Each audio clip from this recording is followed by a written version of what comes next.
hi friends नमस्ते welcome to आनोस kitchen ఈరోజు మంచి హెల్తీ రెసిపీ తయారు చేసే విధానం షేర్ చేస్తున్నానండి కాకరకాయ గ్రేవీ కర్రీ అండి ఇది ఈ విధంగా తప్పకుండా ట్రై చేశారంటే చాలా టేస్ట్ గా ఉంటుంది చేదు అనేది లేకుండా ఉంటుంది ఇష్టం లేని వాళ్ళు కూడా చాలా ఇష్టంగా తినేస్తారండి కాకరకాయ అనేది చేదుగా ఉంటుంది కాబట్టి చాలా మంది లైక్ చేయరు కానీ ఇది హెల్తీ అండి తప్పకుండా ఇదే విధంగా ఒకసారి ట్రై చేసి మీకు ఎలా ఉందనేది కామెంట్స్ లో తెలియజేయండి ఇప్పుడు వరకు కూడా నా ఛానల్ ని సబ్స్క్రైబ్ చేయని వాళ్ళు సబ్స్క్రైబ్ చేసుకోండి ముందుగా ఈ కాకరకాయ గ్రేవీ తయారు చేసుకోవడానికి నేను ఇక్కడ హాఫ్ కేజీ కాకరకాయలు తీసుకున్నానండి క్లీన్ చేసేసుకొని నేను పైన అనేది చెక్కు తీయకుండా ఈ విధంగా కట్ చేశాను మీరు కావాలి అంటే రౌండ్ కావచ్చు ఇక్కడ ముదిరిపోయినాయండి విత్తనాలన్నీ కూడా నాకు కాకరకాయలో అందుకే సపరేట్ చేసేసాను అదిగా లేతగా ఉన్నాయి అనుకోండి వేసేసుకొని కర్రీ చేసుకోండి చాలా half table spoon salt add చేస్తున్నాను హాఫ్ టేబుల్ స్పూన్ పసుపు కూడా యాడ్ చేస్తున్నాను దీన్ని మొత్తం కాకరకాయలకి బాగా పట్టించేసేద్దాం చెక్కు తీసుకోకుండా ఇలా చేసుకుంటే చాలా మంచిదండి 4 టేబుల్ స్పూన్ ఆయిల్ యాడ్ చేస్తున్నానండి కాయిపోయిన వెంటనే కూడా మీడియం ఫ్లేమ్లో పెట్టేసుకుందాము ఇక్కడ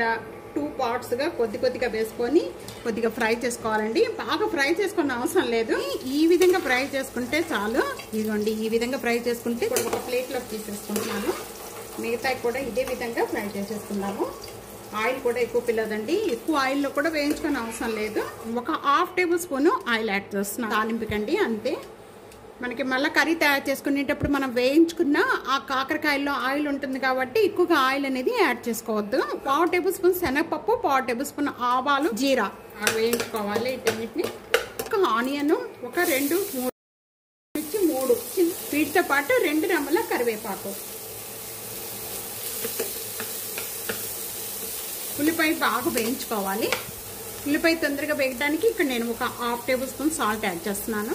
ఉల్లిపాయ కొద్దిగా కలర్ చేంజ్ అయిపోయిన వెంటనే కూడా ఇక్కడ నేను 1 tablespoon ginger garlic paste add చేస్తున్నానండి ఇది పచ్చి స్మెల్ పోయేంత వరకు కూడా బాగా వేయించుకోవాలి కొద్దిగా వాటర్ యాడ్ చేసుకోండి ఇది వేగిపోయిన వెంటనే కొద్దిగా వాటర్ యాడ్ చేసుకోండి అలా వాటర్ యాడ్ చేసుకోవటం వల్ల ఆనియన్స్ అనేది బాగా సాఫ్ట్ అయిపోతుంది ఆయిల్ స్పూన్ ఒక 1 టేబుల్ స్పూన్ కారం 1 టేబుల్ స్పూన్ రోస్ట్ చేసిన అండి ఇక్కడ నేను ఇంకా టమాటా యాడ్ చేస్తలేదండి ఇది మొత్తం కూడా ఒకసారి బాగా వేయించుకుందాం కూడా బాగా డ్రైగా ఉంది కాబట్టి కొద్దిగా వాటర్ యాడ్ చేసుకుందాం వాటర్ యాడ్ చేసేసుకొని ఈ గ్రేవీ అంతా కూడా ఈ విధంగా మగ్గించుకోవడం వల్ల కింద కూడా మాడకుండా ఉంటుంది మసాలాలన్నీ కూడా ఈ విధంగా బాగా కలుస్తాయి వేయించుకున్న ఈ కాకరకాయలన్నీ కూడా దీంట్లో యాడ్ ఈ కాకరకాయల్లో మనం వేయించుకున్న దాంట్లో ఆయిల్ ఉంటుంది కాబట్టి మీరు ఆయిల్ ఎక్కువగా యాడ్ చేసుకోకండి ఇప్పుడు మనం ఈ మసాలా అంతా కూడా ఈ కాకరకాయలు బాగా పట్టించేసేద్దాం అంతా కూడా 1 మినిట్ వరకు కూడా ఈ విధంగానే బాగా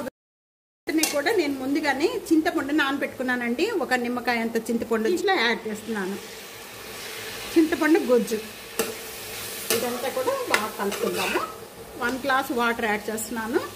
1 గ్లాస్ వాటర్ యాడ్ చేసేసుకొని మళ్ళీ మూత పెట్టేసుకొని మనం గ్రేవీ చిక్కపడేంత వరకు కూడా మగ్గించేసుకోవాలి అది బాగా కలుపుకుందాము బెల్లం యాడ్ చేస్తున్నాను ఇప్పుడే కానీ దీంట్లో ఇలా యాడ్ చేయటం వల్ల చాలా టేస్ట్ వస్తుంది తప్పకుండా ట్రై చేయండి చాలా బాగుంటుందండి బెల్లం యాడ్ చేయటం వల్ల